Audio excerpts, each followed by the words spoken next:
सोमाः हविषप्रस्थितस्य प्रस्थितस्य गीतं प्रस्थितस्य चित्रस्थितस्य गीतकं हर्यतं हर्यनं दृषणा दृषणा दुषेथात् दुषेथामिति दुषेथात् सुशर्माणा स्ववसा सुशर्माणेति सुशर्माणा स्ववसाहि स्ववसेति सु अवसा भूतं भूतमथ तथा धत्तं धत्तं यजमानाय यजमानाय संयोः योरिदियोः आप्यायस्व यायस्व सन्ते हरिदिते गणानान्वा वा गणपतिं भवामहे गणपतिमिति गणपतिं भवामहे कविं कवीनामुपमश्रवस्तममित्युपमश्रवः तमं ज्येष्ठराजं ज्येष्ठराजमिति ज्येष्ठराजं ब्रह्मणः ब्रह्मणस्पते अतः आनः शृण्वन्नोतिभिः सीदोतिभिः साधनमिति साधनं जनेन सह स दिशा सह स जन्मना सह स पुत्रैर्वाजं भरते धनानृभिः देवानाय्यः यः पितरमाविवासति श्रद्धामनाः आविवासति श्रद्धामना हविषा श्रद्धामना इति श्रद्धामनाः हविषा ब्रह्मणस्पतिं पतिं स सुष्टुभा सह सुष्टुभेति सुस्तुभा स ऋग्मता गणेन बलम् अलगुं रुरोच हरिगं रवेण बृहस्पतिरुस्रियाः हव्यसूदर्कनिक्रदर्व्यसूदगिति हव्यसूदः कनिक्रदर्वावशतीरुत् उदाचर आजदित्याचर मरुतो यद्ध भवः हो दिवः विभो यावः तशर्म शर्मेति शर्म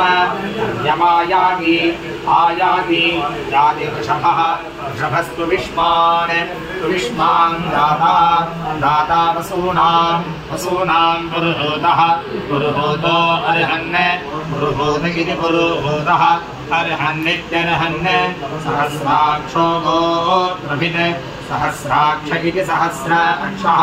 गोत्रभिद्वज्रबाहुः गोत्रभिदिति गोत्रभिद् वज्रबाहुरस्मासु वज्रबाहुरिति वज्रबाहुः अस्मासु देवः देवो द्रविणं दधातु दधात्विति दधातु अर्यमन् बहवो देवयानाः पन्थानः देवयाना इति देवयानाः पन्थानो राजन् दिव आचरन्ति ते धर्मः नो देवमहि शर्म यच्छ शन्वः एति द्विपदे इति द्विपदे चतुष्पदे इति चतुःपदे अग्रमङ्गिरोभिर्गृणानः अङ्गिरोभिरित्यङ्गिरः गृणानो पर्वतस्य ऐरदित्यैरत् रुचद्रोधागुंसि कृत्रिमाण्येषां सोमस्य कामदे मदइन्द्रः चकारेऽपि चकार बुद्धादग्रेण विमायमानैः वज्रेण खान्यतृणत् नदीनामिति नदीना कृथा असृजत् प्रसिद्धिः पथिभिर्दीर्घयासैः पथिभिरिति पथिभिः दीर्घयासैः सोमस्य दीर्घयासैरिति दीर्घयासैः सोमस्य तामदे मद इन्द्रः इन्द्रश्चकार चकारेति चकार त्रयः यो यज्ञे यज्ञे विद्वान् अस्य बन्धुं विश्वानि देवः देवो जनिमा विभक्ति ब्रह्मणः उत मध्यान्नीचा उच्चा स्वधया अभिप्रतस्थौ स्थावितस्थौ महान् मही अस्तभाजत मही इति मही अस्तभाजन्ति विजातः जातोऽध्यां सद्मपार्थिवं पार्थिवं च चरजः प्रजः समुद्धात् उद्धानात् जनुषाभिः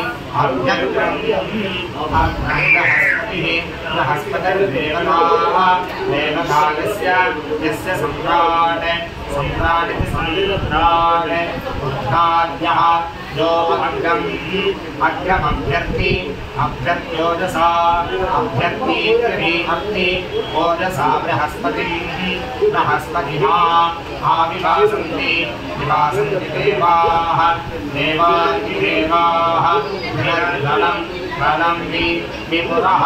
पुरो नर्दनीति कणिकृदत् सुवरवः अभोजिगाय जिगायेति जिगाय